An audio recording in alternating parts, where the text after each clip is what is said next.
Scotland has its Loch Ness Monster, Cornwall has its Beast of Bodmin, and the Lake District, well, that has something called the Tizzy Wizzy. Honestly, just Google it, you won't be disappointed. Whereas here in Somerset, we have a legendary creature, which is a little lesser known.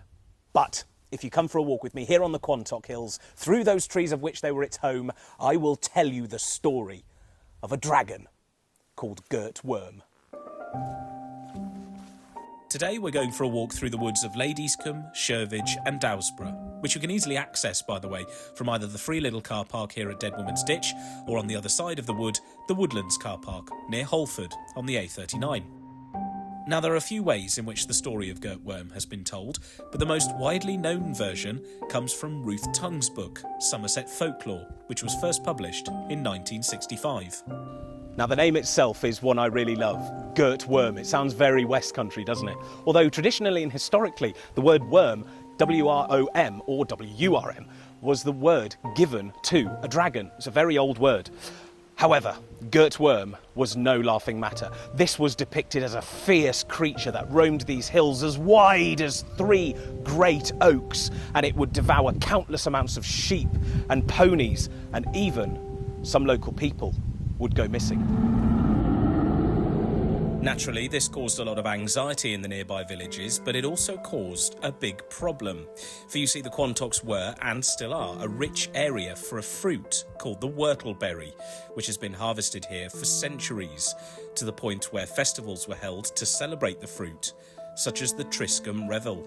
However, so few people came into these woods to check on and pick the berries because they were so terrified that Gurt Worm would harvest them. Things were looking rather bleak, until a stranger arrived in Crocombe, a woodcutter looking for work from the nearby village of Stigumber.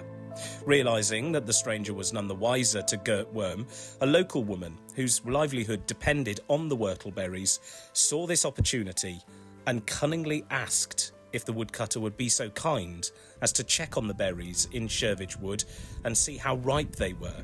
He agreed and subsequently went into the woods, and sure enough, he found lots of wood to chop and ripe berries to gather.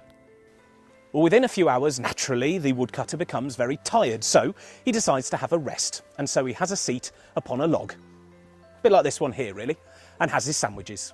But he soon realises that it's not a log at all. It begins to twitch and writhe and move and get up. He realises that it is Gurt Worm. He picks up his axe, he panics, and he thrashes it and thunders it into the dragon, splitting it in two. There's blood everywhere, roars and screams fill the air.